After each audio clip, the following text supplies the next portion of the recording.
अस्सलाम वालेकुम, welcome to the show immigration with Tariq. शो का फॉर्मेट आई होप आपको पता हो। अगर आपका इमिग्रेशन का कोई भी मसला आप इस शो में कॉल कर सकते हैं। मैं पूरी कोशिश करूंगा कि आपको ऐसी इन्फॉर्मेशन दूं जो आपके लिए फ़ायदेमंद साबित हो। कॉल्स लेने से पहले thank you so much for your love and support जो आप सोशल मीडिया पे शो को देते हैं। प्लीज़ सब्सक्राइब करें, शेयर करें, लाइक करें। उससे बहुत हौसला अफजाई होती है। मैं हमेशा ये बात बोलता हूँ, मैं दिल से इस बात को मानता हूँ, इसलिए मैं बार बार इसको रिपीट करता हूँ। पहले कॉलर की तरफ चलते हैं। थैंक यू, आप पेशेंटली वेट कर रहे थे। अस्सलाम वालेकुम। हेलो, अस्सलाम वालेकुम। वालेकुम अस्सलाम भाई। सर, मुझे आपसे ये पूछना था कि मेरी वाइफ को स्पाउस वीज़ा लगा और जब उनको विजिलेंट लगा पेपर स्टिकर, तो उसमें मेरा नाम गलत लिखा हुआ है। जे अहमद की जगह आई अहमद लिखा हुआ है। तो खैर वो यूके पहुंच गई हैं और हमने बायोमेट्रिक कार्ड भी रिसीव कर लिया। तो इसके लिए हमें क्या करना चाहिए? यानी कि उनको इन्फॉर्म तो करना पड़ेगा ना डेफिनेटली होम ऑफिस को कि नाम मिसप्रिंट है या एरर है।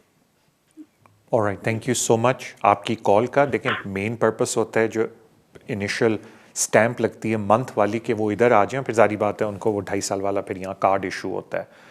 तो जो पर्पस था उस स्टैम्प का वो पूरा हो गया कि शीज़ कम है। लेकिन ऑल अच्छी बात है क्योंकि कहीं ना कहीं अगर होम ऑफिस से मिस प्रिंट हुआ होगा मोस्ट लाइकली।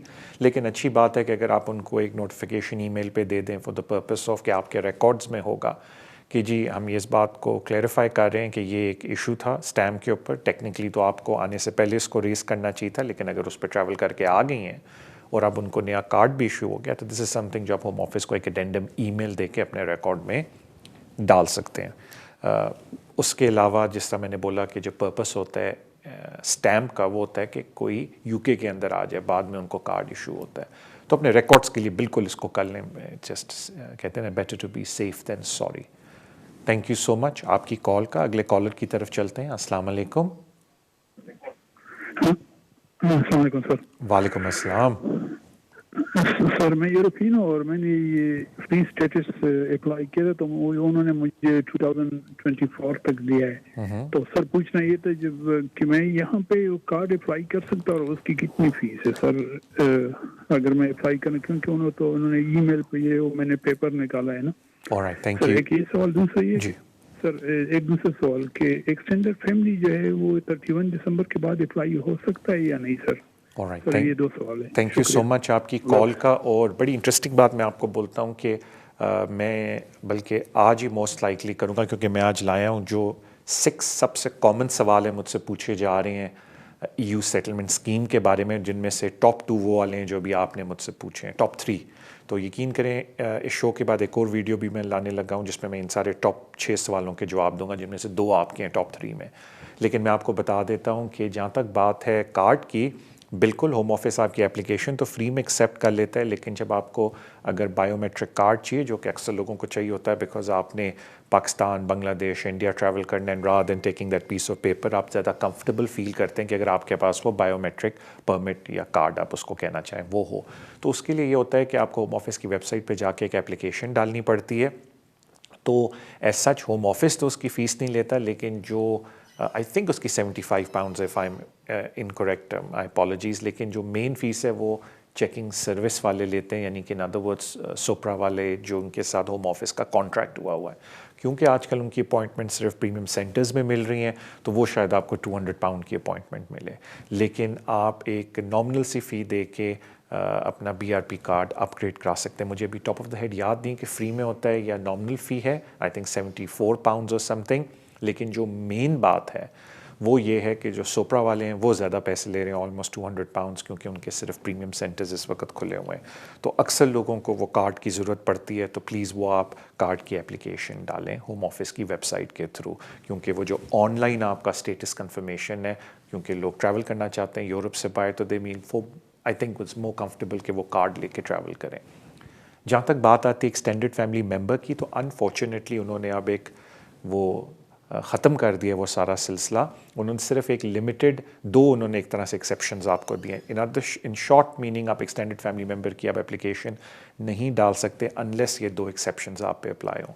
पहली एक्सेप्शन ये है कि ऑलरेडी उन फैमिली मेम्बर को रेजिडेंट कार्ड इशू हुआ था। बिकॉज अगर आप पुरानी रेगुलेशंस देखें, जो EU रेगुलेशंस हैं, उनमें वो रेजिडेंट कार्ड इशू करते थे और सारी बातें जो नई EU सेटलमेंट स्कीम है जिसको प्री सेटल स्कीम बेशक बोलते हैं, उसमें वो आपको ऑनलाइन फॉर्म देते हैं। तो अगर आपके एक्सटेंडेड फैमिली मेम्बर के पास ऑलरेडी रेजिडेंट कार्ड है यहाँ का, तो फिर बिल्कुल वो अभी भी अप्लाई कर सकते हैं, अदरवाइज़ नहीं। और एक उन्होंने जो छूट दी है सेकंड एक्सटेंशन, आप छूट ही बोल रहे हैं उसको एक्सटेंडेड फैमिली मेम्बर के अंदर, वो ड्यूरेबल पार्टनर्स की दी हुई है।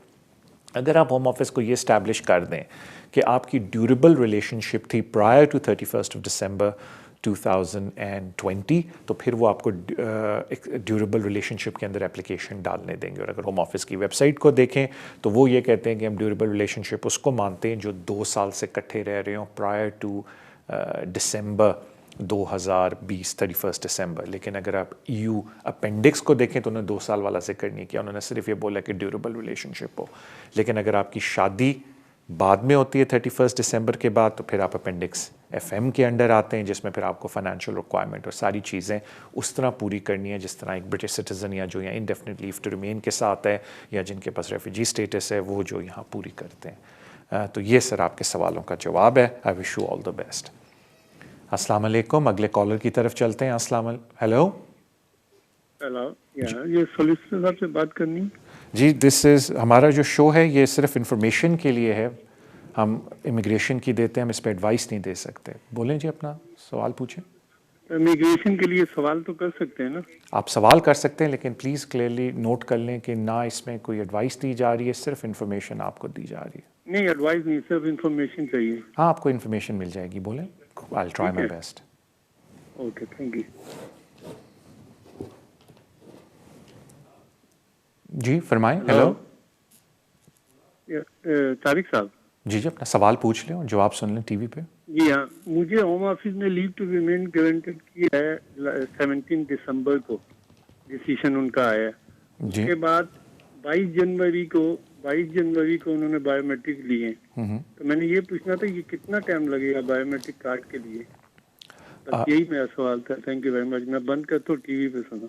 थैंक यू सो मच आपकी कॉल का। देखिए सर, उसके बारे में कोई कुछ नहीं, सॉरी आपकी आवाज़ बीच में कट गई थी थोड़ी देर के लिए, तो मुझे पूरी बात आपकी बीच में सुनाई नहीं दी। लेकिन मुझे जो थोड़ा बहुत जो समझ आया वो यही आया है कि आप ये पूछना चाह रहे थे कि आपके बायोमेट्रिक्स हो गए और टाइम कितना लगेगा कार्ड आने में, if I gather that correctly.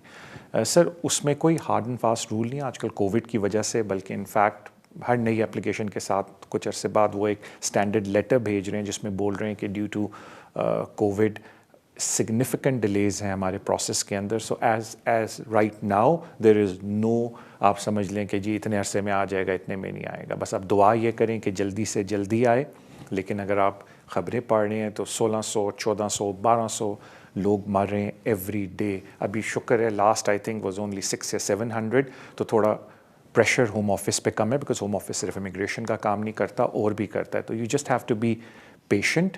आपका अगर अप्रूव हो गया है तो बस कुछ अरसे में कार्ड आ जाएगा। अब उस कुछ अरसे की डेफिनेशन क्या है वो किसी को भी नहीं पता, बिकॉज ऑफ द टाइम्स हम जिसमें रह रहे हैं। तो स्वाई पेशेंस के आप कुछ नहीं कर सकते। थैंक यू सो मच आपकी कॉल का। अगले कॉलर की तरफ चलते हैं। अस्सलाम वालेकुम। हेलो जी, अस्सलाम वालेकुम तारिक भाई, कैसे हैं आप? ठीक है, मैं बिल्कुल खैरियत। वालेकुम अस्सलाम। जी तारिक भाई, आपसे ये पूछना था कि मेरा स्पाउस के लिए मेरी एप्लीकेशन जून से सबमिट हुई हुई है, तो 8 मंथ हो गए हैं, अभी तक मेरा BRP नहीं आया। और लास्ट 3 वीक्स बिफोर उन्होंने 2-3-4 चीज़ें मेरे हस्बैंड की ली थी और वो भी हमने सबमिट कर दी हैं और 3 वीक्स होने वाले हैं, बट अभी तक कोई आंसर नहीं आया। तो मुझे क्या करना चाहिए? थैंक यू सो मच आपकी कॉल का। आपको सब्र के साथ वेट करना चाहिए, बिकॉज इस वक्त काफ़ी स्ट्रेसफुल सिचुएशन है हर दफ्तर के अंदर। ये सिर्फ UKBA की बात नहीं हो रही, अगर आप प्राइवेट दफ्तरों में भी जाएं वहाँ भी काफ़ी स्ट्रेसफुल सिचुएशन है, बिकॉज हर कोई एवरीडे काम पे नहीं आ रहा। कुछ लोग घर से काम कर रहे हैं, कुछ लोग आते हैं, कोई मजबूरी हो जाती है फैमिली में, किसी को कोविड हो जाता है या सिम्टम्स होते हैं और उनको फिर टाइम ऑफ लेना पड़ता है जो गवर्नमेंट की गाइडलाइंस हैं। तो इसलिए ख़ुद होम ऑफिस को भी नहीं पता, इट्स अ फ्लूइड सिचुएशन कि अगर आज 10 लोग काम पे आए तो कल भी वो 10 लोग आएंगे या नहीं, या किसी एक को अपने आप को क्वारंटीन करना पड़ेगा। तो सिर्फ कहने का मकसद ये है कि ये एक ऐसा टाइम है जिसमें एम्पैथी की थोड़ी सी ज़रूरत है कि जी हालात इतने ख़राब हैं हम लोगों के बाहर, तो इस वक्त हम आराम से बैठ जाते हैं और हम ज़्यादा फ़िक्र नहीं करते अपने वीज़ा की। होपफुली मिल जाएगा, लेकिन पेशेंटली काम करें। मैं बार बार हर बंदे को ये बात क्यों बोलता हूँ, बिकॉज देखने में आया वैसे भी होम ऑफिस का टाइम लगता है 6-7 मंथ्स, लेकिन अगर थोड़ा ज़्यादा लग रहा है वो प्योरली इस वक्त वजह से लग रहा है कि इस वक्त हालात क्या हैं बाहर, it's not normal at the moment. तो मेरे ख्याल से बिल्कुल फ़िक्र ना करें कि अगर उन्होंने अभी तक जवाब नहीं दिया एक्सक्यूज़ मी, सिर्फ पेशेंटली वेट करें। मैं नॉर्मल हालात में जो मेरे शो देखते हैं मैं उनको बोलता भी हूँ कि एमपी के पास जाएं और एमपी को बोलें कि जी हमारा अभी तक डिसीजन नहीं आया, लेकिन इस वक्त तो एमपी भी आपको कुछ नहीं कह सकता, बिकॉज वो एमपी को भी खत लिखते हैं कि जी इधर कोविड की वजह से सिग्निफिकेंट डिलेज हमें हो रहे हैं, हमें और प्रेशर्स हैं, आप हमसे वीज़ों की बात कर रहे हैं, तो वो थोड़ा सा हो जाता है। और अक्सर एमपीज़ आजकल असिस्ट नहीं कर रहे हैं इन कामों के अंदर कि वीज़े के लिए आपको चेस करें, लेकिन अगर आपका एमपी कर रहा है दैट्स एक्सीलेंट, आप उनसे बात कर लें। थैंक यू सो मच आपकी कॉल का। अगले कॉलर की तरफ चलते हैं। अस्सलाम वालेकुम। हेलो हेलो, अस्सलाम वालेकुम। वालेकुम सलाम। जी अपना सवाल पूछ लें। मेरा सवाल, दो सवाल है मेरे। एक सवाल है कि मेरा एक भाई आया है ईयू वीजे पे, जी तो उस का वीजा 6 मंथ का हुआ है, 3 मंथ हो गए हैं, आगे मार्च में एक्सटेंड करवाना है, जी तो उसके डॉक्यूमेंट्स क्या हमें लगाने पड़ेंगे? तो एक मेरा कजन आया है, वो भी इसी वीजे पे आया है, लेकिन उसके भी 3 मंथ 4 मंथ हो गए हैं, लेकिन उसकी वाइफ उसके साथ नहीं रह रही, उनका रिलेशनशिप ठीक नहीं है, तो उसका भी आगे एक्सटेंड हो जाएगा वीजा? उसके लिए डॉक्यूमेंट्स क्या होंगे? Thank you so much. देखें ये जो नॉर्मल ईयू सिटीजन्स इधर आते हैं उनको अगर शुरू में उन्होंने ट्रांजिशन वीज़ा दिया है वो इसलिए दिया है कि वो यहाँ सेटल हो जाएं और काम करना शुरू कर लें, बिकॉज जो कंडीशन है ईयू सिटीजन्स की वो है कि वो ट्रीटी राइट एक्सरसाइज करें। और ट्रीटी राइट एक्सरसाइज करने के वेरियस तरीके हैं। जो सबसे कॉमन तरीका है जो लोग करते हैं कि वो काम कर रहे हैं, या सेल्फ एम्प्लॉयड हैं या एम्प्लॉयड हैं। बहुत लिमिटेड ऐसे ईयू सिटीजन्स हैं जो यहाँ पढ़ रहे होते हैं फुल टाइम, तो फिर उनको काम करने की ज़रूरत नहीं है एज़ लॉन्ग एज़ उनके पास प्राइवेट मेडिकल इंश्योरेंस है अपने लिए और जितने उनके डिपेंडेंट्स हैं उनके लिए। और कुछ होते हैं वो कहते हैं हमें कोई काम करने की ज़रूरत नहीं, हम सेल्फ सफिशेंट है, हमारे बैंक में बहुत पैसा पड़ा हुआ है, तो ऐसे लोगों को फिर प्राइवेट मेडिकल इंश्योरेंस लेनी पड़ती है अपने लिए और अपने डिपेंडेंट्स के लिए। लेकिन ये बहुत रेयर होते हैं जो फुल टाइम स्टूडेंट हों, जो कह रहे हो हमारे पास बैंक में पैसा पड़ा है, हमें कोई काम करने की ज़रूरत नहीं। इन दोनों को बेसिकली प्राइवेट मेडिकल इंश्योरेंस लेनी पड़ती है। लेकिन जो सबसे कॉमन होते हैं वो होते हैं जो यहाँ काम कर रहे हैं। तो अगर आपके यहाँ आपने जो बोला भाई, आई थिंक आपने बोला कज़न्स जो आए हुए हैं, आई थिंक उनका यही होगा, बिकॉज सारी बात है यहाँ अगर आप काम नहीं करेंगे तो सर्वाइवल बड़ा मुश्किल हो जाता है किसी पर्सन के लिए भी। तो वो जब अपना काम कर रहे हैं, जॉब्स हैं उनके पास या सेल्फ एम्प्लॉयड हैं, तो वो बस वो कागजात अपने ईयू सेटलमेंट स्कीम के थ्रू, प्री सेटल स्टेटस के थ्रू जब जमा कराएंगे तो वो फिर होम ऑफिस उनको ऑटोमेटिकली 5 साल का वीज़ा दे देगा, जिसमें उनको ये प्रूव करना है कि नाउ दे आर वर्किंग। बाकी भी किस्में जिस तरह मैंने बोला प्राइवेट मेडिकल इंश्योरेंस के साथ अगर वो काम नहीं करे, बट ज़्यादातर लोग काम करते हैं, तो मैं उस कैटेगरी की बात कर रहा हूँ। थैंक यू सो मच आपकी कॉल का। अगले कॉलर की तरफ चलते हैं। अस्सलाम वालेकुम। हेलो, अस्सलाम वालेकुम। हेलो, वालेकुम सलाम। तारिक भाई कैसे हो? मैं बिल्कुल खैरियत से, thank you so much for asking. Sir मेरा क्वेश्चन थे, दो थे छोटे छोटे से, if you don't mind sir. हाँ हाँ पूछें, बिल्कुल। हाँ जी सर, मेरे पास था यूएस सेटलमेंट, मेरी वाइफ यूरोपियन थी, तो मेरे पास था 5 ईयर का वीज़ा था। उसके बाद मैंने US settlement indefinite leave to remain के लिए अप्लाई किया। वो मेरे पास अभी बीआरपी कार्ड अभी 1 साल हो चुका है, तो अभी मैं एप्लीकेशन नेशनलाइजेशन के लिए अप्लाई कर रहा था। तो उसमें क्वेश्चन था पार्टनर, क्योंकि मेरी जो अभी वाइफ है वो अभी मतलब कि अपनी कंट्री में रह रही है, बट हमारी बातचीत मतलब कि हम सेपरेट नहीं हुए। वैसे वो मैं इधर रह रहा हूँ, वो अपनी कंट्री में रह रहे हैं। तो जब मैं नेशनलाइजेशन के लिए अप्लाई करूँगा तो जो पार्टनर का प्रेजेंट एड्रेस होता है वो मैं जहाँ रह रहा हूँ वो वाले देने का, जाए उनका जहाँ वो रह रहे हैं उनका वो देना है। पहला क्वेश्चन ये था। दूसरा ये था कि जब मैं अपने जो कवरिंग लेटर होता है उसमें एक्सप्लेन करने की जरूरत है कि मेरी वाइफ जो अपनी कंट्री में रह रही है और मैं यहाँ अकेला रह रहा हूँ। बस यही 2 क्वेश्चन थे, इसका जवाब प्लीज दे दें। थैंक यू सो मच आपकी कॉल का। देखें, पहली तो बात है आपको एड्रेस वो देना चाहिए जहां आपका पार्टनर रह रहा है। कभी एप्लीकेशन के अंदर कोई गलत बयानी ना करें, वो आपके लिए बहुत मुश्किल क्रिएट कर देगी फ्यूचर में उस एप्लीकेशन के अंदर। देखें, इट डज़ नॉट मैटर अगर आप लोग अभी इकट्ठे नहीं भी हैं या थोड़े अरसे के लिए सेपरेटेड हैं, बिकॉज अगर आपके पार्टनर अब्रॉड भी रह रही हैं, आपके पास इनडेफिनेट लीव टू रिमेन है, आपने 1 साल वेट कर लिया और आप बिल्कुल आराम से नेचुरलाइजेशन अप्लाई कर सकते हैं, बिकॉज नेचुरलाइजेशन बेसिकली एप्लीकेशन आपकी होती है। पार्टनर उस वक्त रेलिवेंट होता है जब आप 3 ईयर रूट के ऊपर अप्लाई कर रहे हो। वो ये वाला रूट होता है कि जी मुझे जैसे ही इंडेफिनेट मिला मैं इमीडिएटली अप्लाई कर रहा हूँ नेचुरलाइजेशन के लिए, मैं 1 साल का वेट नहीं कर रहा, बिकॉज मेरी पार्टनर ब्रिटिश है। क्योंकि आपने 1 साल का वेट किया तो आप अपने ऊपर एप्लीकेशन डाल रहे हैं। लेकिन अगर वो पार्टनर की इन्फॉर्मेशन मांगते हैं, क्योंकि वो उनकी कंडीशन है एप्लीकेशन फॉर्म के अंदर, तो you must then truthfully write कि जी पार्टनर इस वक्त किधर रह रही है। और वैसे भी EU लॉ के अंडर लीगैलिटी यही है कि जब तक आपकी डिवोर्स नहीं होती यू स्टिल अ पार्टनर, तो वो फिर आपको डेफिनेशन देनी है। अभी हमारा कॉल्स का सिलसिला चलता रहेगा ब्रेक के बाद। अभी हम ब्रेक पे जाने लगे हैं। ब्रेक पे जाने से पहले thank you so much for your love and support जो आप इस शो को सोशल मीडिया पे देते हैं। Please keep doing that. Like करें, सब्सक्राइब करें, शेयर करें। अब हम ब्रेक पे जाएंगे इंशाल्लाह ताला। ब्रेक पे वापस आके I will take some more calls, so see you after the. अस्सलाम वालेकुम, welcome back to the show. अपने अगले कॉलर की तरफ चलते हैं। अस्सलाम वालेकुम। हेलो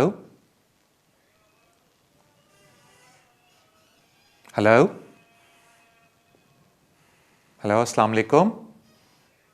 हेलो जी अस्सलाम वालेकुम। अपना सवाल पूछ लें टीवी पे जो आप जी, सुन रहे हैं। वेलकम जी। ताज भाई आप खैरियत से ठीक ठाक हैं? अल्हम्दुलिल्लाह, thank you so much for asking. बहुत अच्छा प्रोग्राम करते हैं आप। Really thank you so much भाई, आपकी एफर्ट है। Thank you so please much. मुझे ये बताइएगा कि FLRFP की एप्लीकेशन मैं चाहता हूँ खुद से अप्लाई करना। उसके लिए मुझे आप स्टेप बाय स्टेप प्लीज बता दीजिए कि उसके क्या स्टेप्स होते हैं। मैंने कभी की नहीं है ट्राई। ओके। और मुझे ये बताइएगा कि बायोमेट्रिक्स के लिए वो कैसे होएगा, और जो डॉक्यूमेंट्स अगर फैमिली है तो उसके लिए जो अपलोड करने पड़ेंगे वो क्या होंगे, और पेमेंट जो है इसकी वो कितनी है डिपेंडेंट्स की और जो मेन एप्लीकेंट है, और ये कहाँ पे हम पे करेंगे, और जो BRP पहले इशू हुए होते हैं वो क्या रिटर्न करने पड़ते हैं होम ऑफिस को, और इसके लिए कोई कवरिंग लेटर की रिक्वायरमेंट है जैसे पहले केसेस में कवरिंग लेटर भी साथ में जाता था। तो वही काइंडली प्लीज आप मुझे बता दीजिएगा डिटेल से। वो हो सकता है इससे दूसरे जो सुनेंगे उनका भी भला हो जाए। Alright, thank you so much भाई आपकी कॉल का। Thank you so much. Allah. देखिए इससे पहले मैं आपको ये बताऊं कि FLRFP एप्लीकेशन कैसे डलती है। एक और बड़ी इंपॉर्टेंट बात बता दूं जो आई थिंक बहुत लोगों के लिए रेलिवेंट है, वो है फ़ी वेवर। बिकॉज काफ़ी लोग अब उनके पास पैसे नहीं है, क्योंकि FLRFP एप्लीकेशन की कॉस्ट जो है वो राउंड ऑफ करके बता रहा हूँ 2600 है, क्योंकि IHS 1560 पाउंड हो गया है। तो ऑलमोस्ट राउंड ऑफ करके 2600 पाउंड्स एक एप्लीकेंट की कॉस्ट बनती है। और अगर आपके डिपेंडेंट्स हैं तो उनकी फ़ीस कम नहीं है, उनकी भी 2600 है। तो इस तरह एज अ फैमिली ऑफ 4 या 3 जो कि एवरेज साइज़ होता है, ऑलमोस्ट 7 to 9,000 10,000 पाउंड आपकी एप्लीकेशन बनती है। कुछ लोग आजकल स्पेशली कोविड के ज़माने में वो अफोर्ड नहीं कर सकते। तो सबसे पहली चीज़ होती है कि आप फ़ी वेवर अप्लाई कर सकते हैं। फ़ी वेवर ऑनलाइन एप्लीकेशन होती है और लिटरली आपको प्रॉम्प्ट करके वो चीज़ों को फॉलो करना पड़ता है कि फ़ी वेवर के अंदर क्या क्या चीज़ें उन्होंने मांगी हैं। और वो फ़ी वेवर जब आप अप्लाई कर देते हैं वो एक चेक लिस्ट भी देते हैं। अब वो आपके ऊपर है कि अगर आप अपने आप को कॉम्पिटेंट फील करते हैं कि आप फ़ी वेवर की एप्लीकेशन डाल सकते हैं तो बिल्कुल डालें, that is not a problem.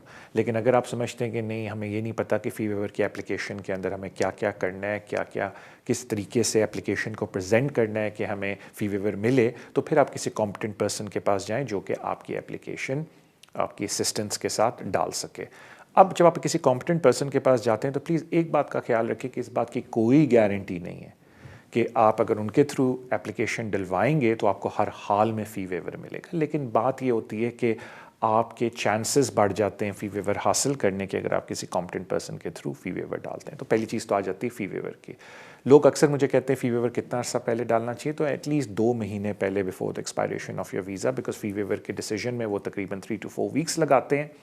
और अगर लकली आपके हक़ में डिसीजन आ जाए तो वो 10 डेज़ देते हैं, जिसके अंदर लाजमी आपको फिर अपनी वो एप्लीकेशन डालनी पड़ती है, वरना फ़ी वेवर ज़ाया हो जाता है। So what you want to do also is के उस पीरियड में 2 महीने पहले, क्यों मैं रफली लोगों से कहता हूँ कि आप ये भी नहीं चाहते कि जब तक फ़ी वेवर का डिसीजन नहीं आया मेरा वीज़ा ख़त्म हो जाए, दैट इज़ नॉट गुड। तो वो एक तरीका होता है।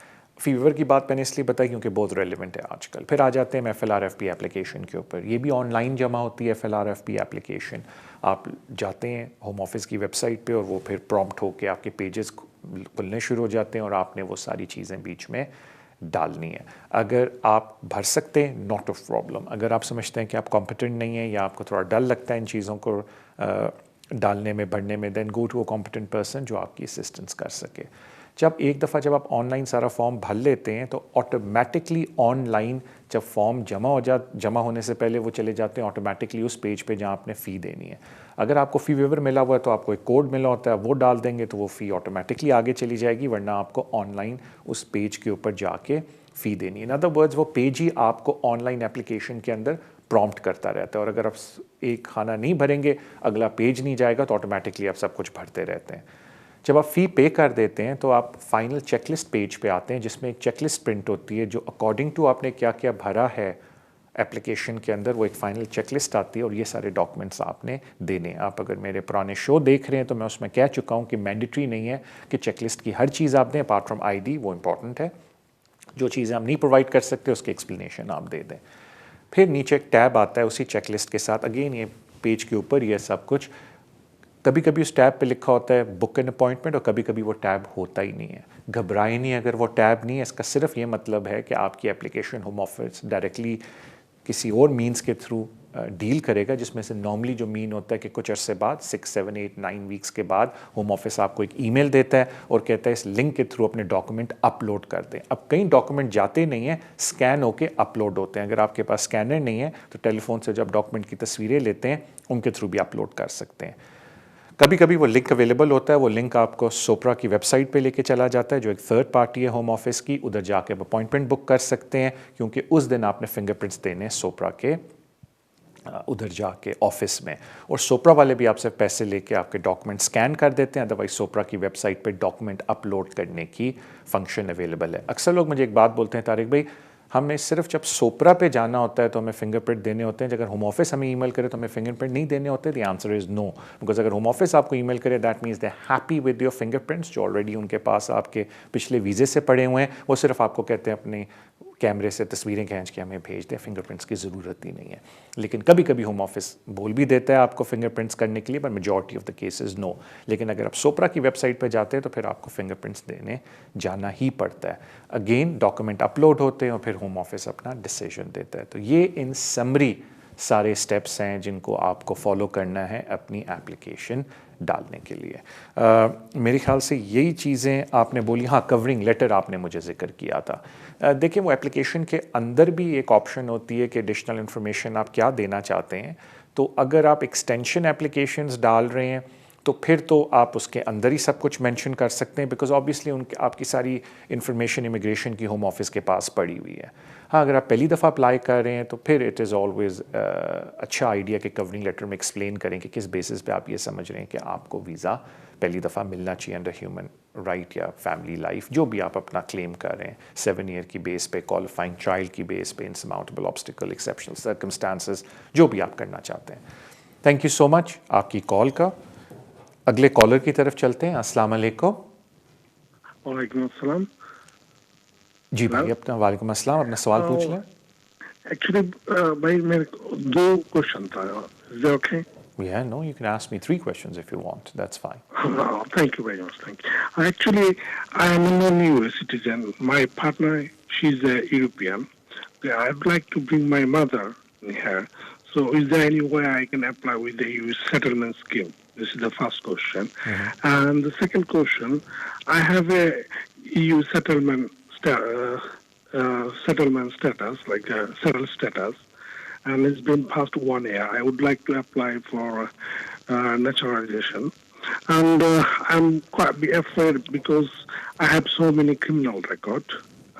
About 2010, I have caution, and about 2012, I have MH, and 2015, I have like common assault. Okay, I've never been in jail. There's been like I had a community work and fine. This one time, and other time I just had a caution. And it's been all 3 years, 4 years, it's all gone. They don't have any. I mean, it's past the criminal conviction. So if I apply at the moment, so what's going to be happen? All right. Thank you so much for your call. First question was about your mother.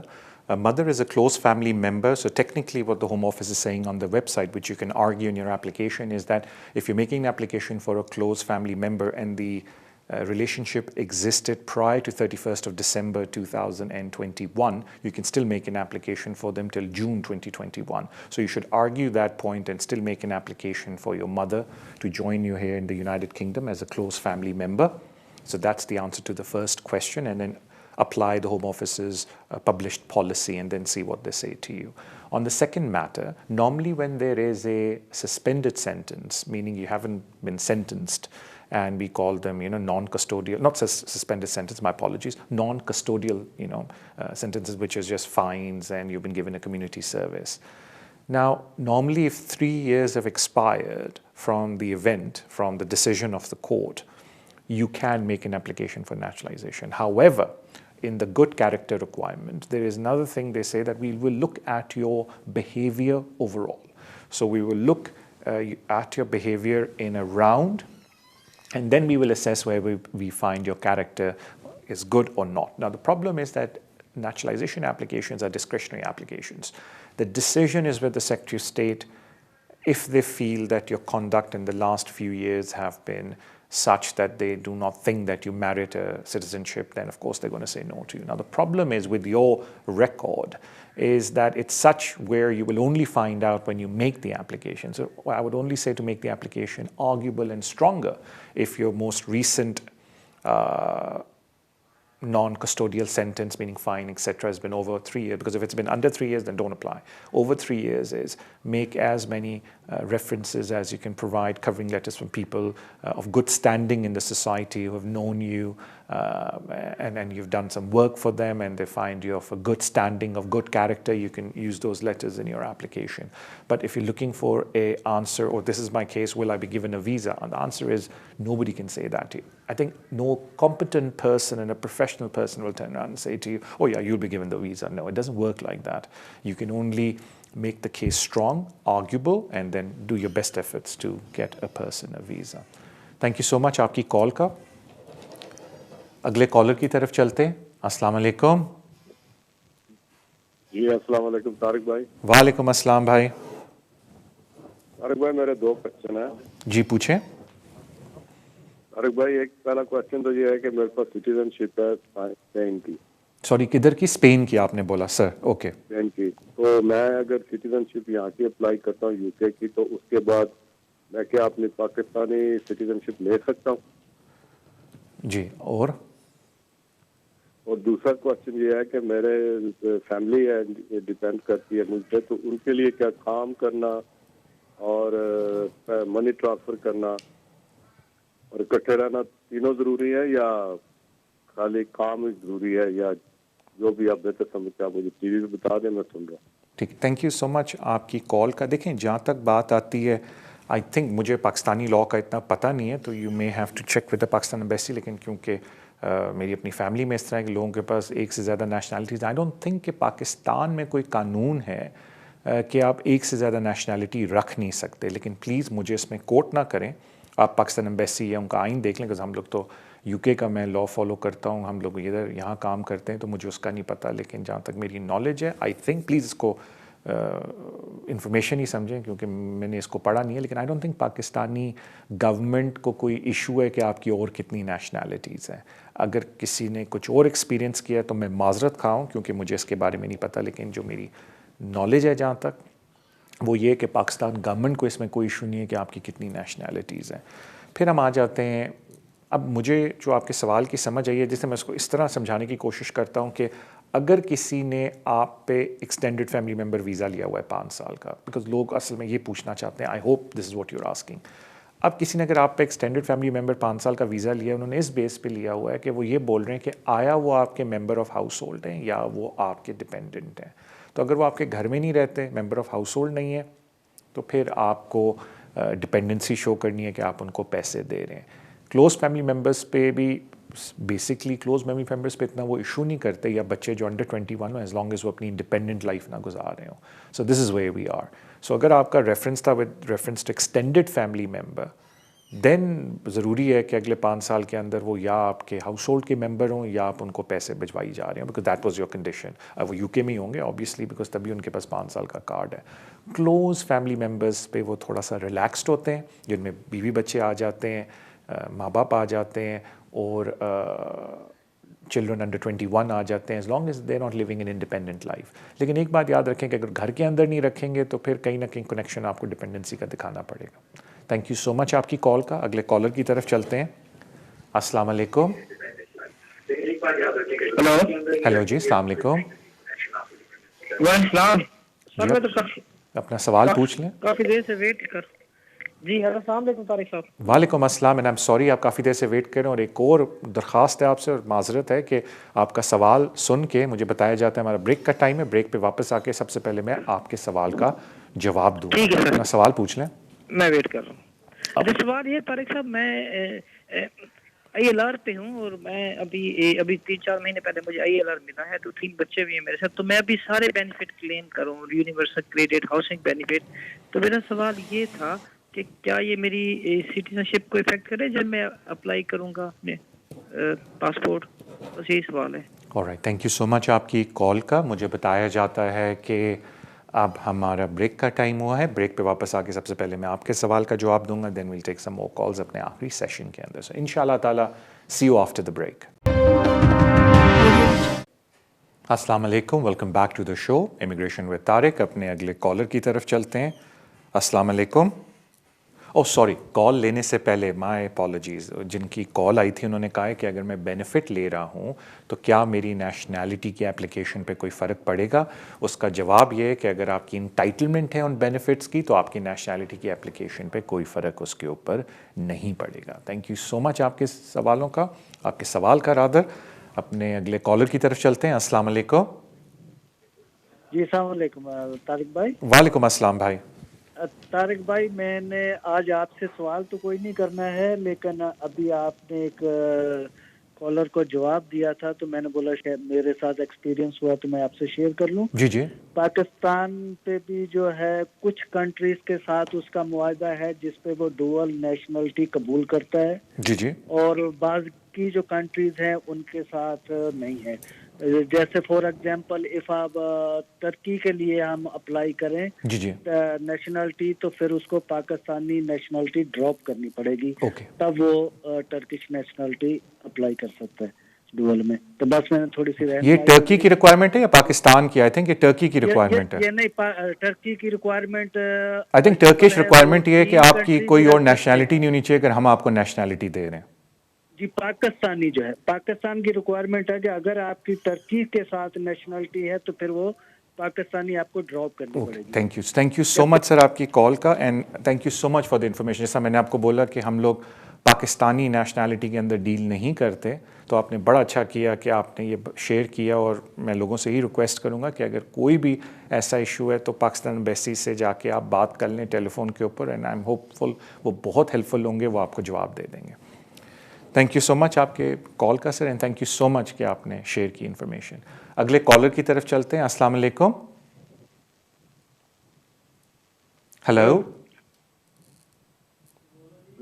Hello जी, अस्सलाम वालेकुम। Walaikum salam. Brother Tariq, I've got 2 questions to ask. Yes sir, please go ahead. First question is, I'm here on a spouse visa from 2019. I'm already currently holding an Indian passport.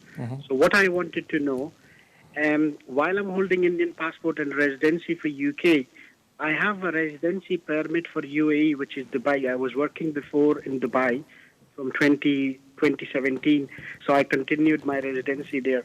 So my question was, will it affect my residency in the UK while holding the UAE residency?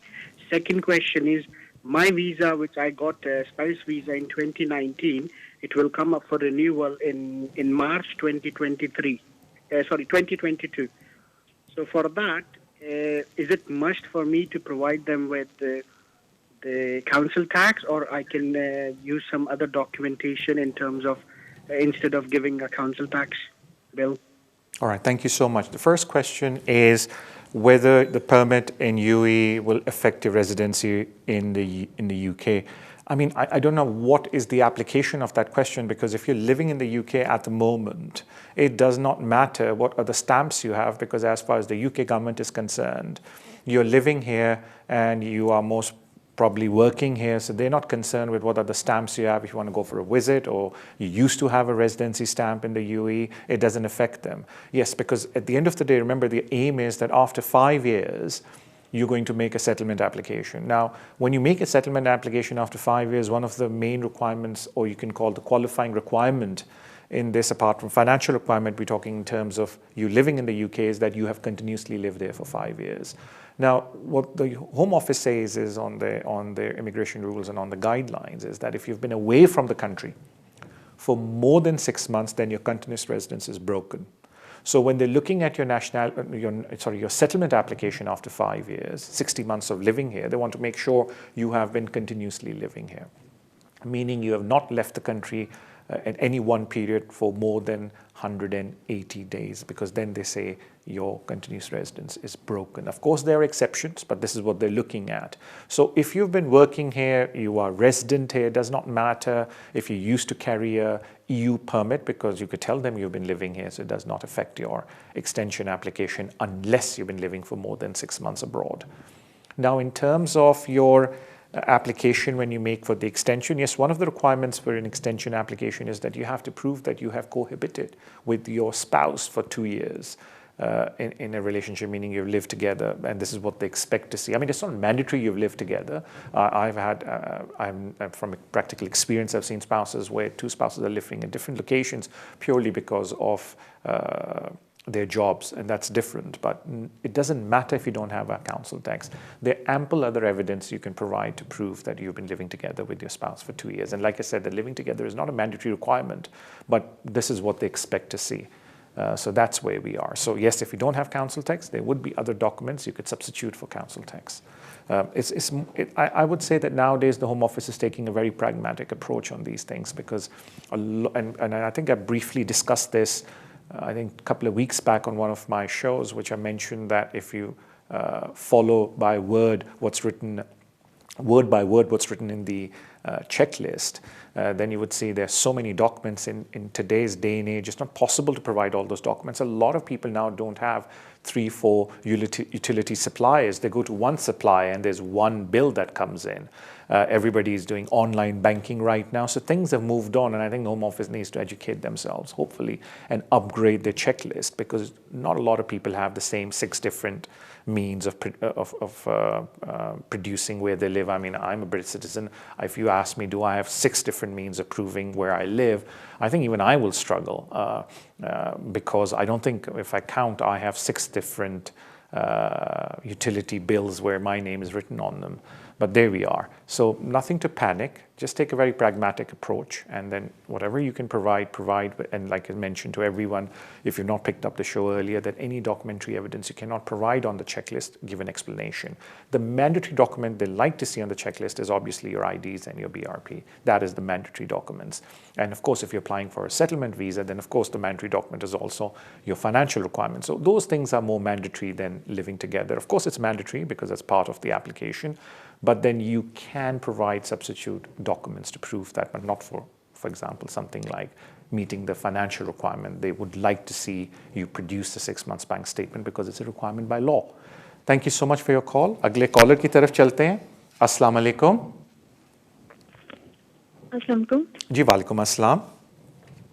जी मुझे 3 question पूछने हैं basically. जी ma'am पूछिए. मैं यहाँ पर 2015 से हूँ जी, और मैंने यहाँ पर 2 मास्टर्स किए हैं जी, और अभी मैं PhD कर रही हूँ. ये मेरा फाइनल ईयर है यहाँ पर. जी. तो मैं पूछना चाहती हूँ बेसिकली कि क्या मैं इस कैटेगरी में फॉलो करती हूँ कि जिन स्टूडेंट्स को PhD के बाद 3 इयर्स का वर्क परमिट मिलेगा, क्योंकि मेरा जो वीज़ा है वो नवंबर तक है और जो मेरी ग्रेजुएशन है वो जुलाई में होगी, जून या जुलाई में. PSW की बात कर रही हैं? सॉरी जी, मेरा वीज़ा नवंबर तक है और जो मेरी ग्रेजुएशन है वो जून जुलाई में है. जी जी जी. तो एक तो ये क्वेश्चन है कि क्या मैं इस कैटेगरी में फॉल करती हूँ कि मुझे 3 साल का वर्क परमिट मिलेगा, और दूसरा ये कि वर्क परमिट के बाद मतलब मुझे यहाँ टोटल जो है वो 10 साल हो जाएंगे. तो क्या मैं फिर अपने जो नेशनैलिटी है वो 10 साल इसकी स्टडी की बेस में ये आएंगे, या फिर जो टोटल 10 साल हो जाएंगे उसकी बेस में ही आएंगे जब मैं 10 ईयर्स की बेस से अपना नेशनैलिटी अप्लाई करूँगी. और थर्डली मेरा क्वेश्चन ये है कि मुझे समटाइम आईसाइट की काफ़ी प्रॉब्लम होती है, मतलब 4 मंथ्स बैक मुझे काफ़ी प्रॉब्लम हो रही थी स्टडी के दौरान, काफ़ी ड्राई आइज थी। मैंने चेकअप वगैरह भी करवाया तो ऑप्टिशियन ने यही सजेस्ट किया था कि आप ज़्यादा जो है कंप्यूटर वगैरह का काम ना करें, तो अवॉइड करें। लेकिन क्योंकि मुझे स्टडी करनी होती है तो मुझे पढ़ना पड़ता है उसके लिए। लेकिन मैंने जब बहुत ज़्यादा कोशिश करके फिर मतलब आंखों को जोर डाल के पढ़ने की कोशिश की तो उससे काफ़ी ज़्यादा प्रॉब्लम हो रही थी, बहुत ज़्यादा इन्फेक्शन हो गया था। तो फिर मैंने ऑप्टिशियन से कांटेक्ट किया तो उन्होंने मुझे सजेस्ट किया कि यूज़ लेस कंप्यूटर्स ना। तो ऑब्वियसली मैं ये भी पूछना चाहूँगी कि अगर मतलब ड्यूरिंग द स्टडी, मैं कोशिश तो यही कर रही हूँ कि मैं अपनी स्टडी को कंप्लीट कर लूँ विद इन टाइम। अगर मैं नहीं कर पाती तो मैं एक्सटेंशन जो है वो इस बेस पे कर सकती हूँ कि मतलब अपनी हेल्थ की बेस पर कि meanwhile I can stay here for my health and later on I can carry on with my studies as well. ऐसा हो सकता है तो प्लीज़ मुझे बता दीजिए। Alright, thank you so much ma'am. मैं रिवर्स ऑर्डर में जाता हूँ बिकॉज जो आखिरी पहली चीज़ आपने पूछी उसके लिए काफ़ी और सवाल आपसे पूछने पड़ेंगे जो इस शो का फॉर्मेट नहीं है, और उन सवालों के जवाब के बाद any competent person will only take 10-15 minutes आपको बताने के लिए कि वेदर यू वुड क्वालिफाई। ये जो PhD के बाद वीज़े होते हैं जो पोस्ट रिसर्च वाले होते हैं, लेकिन उसके लिए कुछ और पूछना पड़ता है। तो इस शो का फॉर्मेट नहीं कि I can ask you those questions, लेकिन जो अगले 2 सवाल हैं मैं उनके जवाब आपको दे देता हूँ।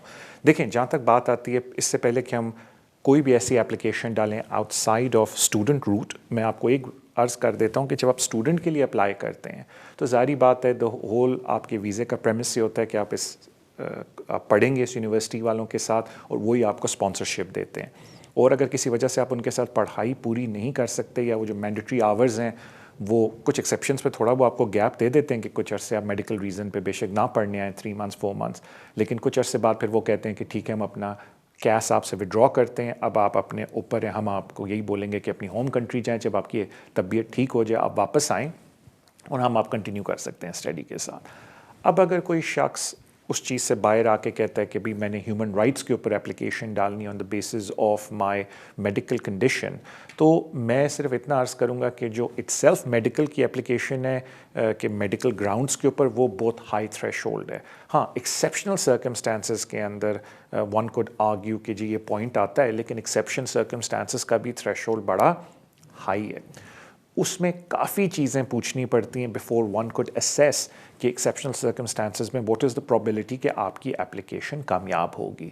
अब उसके लिए one has to sit with you, थोड़ा टाइम लगाना पड़ेगा। इस शो का वो फॉर्मेट नहीं है कि इसके अंदर मैं आपको जल्दी जल्दी बताऊँ हाँ जी अगर आप अपनी ये आंखों की बेसिस के ऊपर अप्लाई करेंगे तो आपको वीज़ा मिल जाएगा। It doesn't work like that. Exceptional circumstances के लिए it has to be a very thorough investigative process जिसमें आपसे बड़े सवाल पूछने पड़ते हैं कि भाई क्या प्रॉस्पेक्ट हैं आपकी जॉब के बैक होम, क्यों आप समझती हैं कि आपको यहाँ रहना चाहिए, कितने अरसे बाद आप पढ़ाई रिज्यूम कर सकती हैं, why can't you go back and फिर वापस आके रिज्यूम करें अपनी पढ़ाई, बिकॉज रिमेंबर यहाँ रहना चॉइस की बात नहीं है। There has to be a very significant obstacle कि आप बाहर फेस करेंगे, ये एक्सेप्शनल सर्कमस्टांसेस हैं और तभी आप कह रहे हैं कि यहीं से मुझे सब कुछ करने दिया जाए।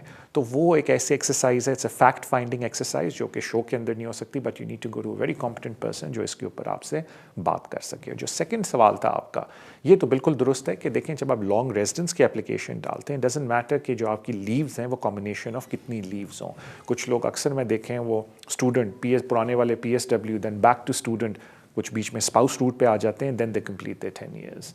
तो अगर आपका कंटिन्यूस पीरियड रहेगा तो ऑफ कोर्स जब 10 साल आपके पूरे होंगे you can in I think आप 2015 में आप आई हैं तो 25 में आप अप्लाई कर सकती हैं। But I think you have to be very careful कि अगर आप ह्यूमन राइट की तरफ चली जाएंगी और अगर आपकी एप्लीकेशन रिफ्यूज़ होती है, ऑफ कोर्स अपील का राइट है, सब कुछ है, but 4 years is a lot of time जिसमें आपको वेट करना पड़ेगा। So I think it's very important कि आप किसी कॉम्पिटेंट पर्सन के पास जाके बात करें और फिर अपनी एप्लीकेशन के बारे में सोचें कि आया आपको ये रिस्क लेना चाहिए एक्सेप्शनल सर्कमस्टांसेस का, ह्यूमन राइट्स वाली एप्लीकेशन का, और यू जस्ट सोल्जर ऑन अपनी स्टूडेंट लाइफ के अंदर। बट ऑफ कोर्स हेल्थ से बड़ी कोई चीज़ नहीं है, so I can't say much over there. सिर्फ यही बोल सकता हूँ please go and see a competent person जो आपको फिर अकॉर्डिंगली मशवरा दे। मुझे बताया जाता है हमारा शो का टाइम ख़त्म हुआ है। Thank you so much for your love and support जो आप शो को सोशल मीडिया के ऊपर देते हैं। Thank you so much. अपना ख्याल रखें। इंशाल्लाह ताला आपसे मुलाकात अगले हफ्ते होगी। अल्लाह हाफिज़।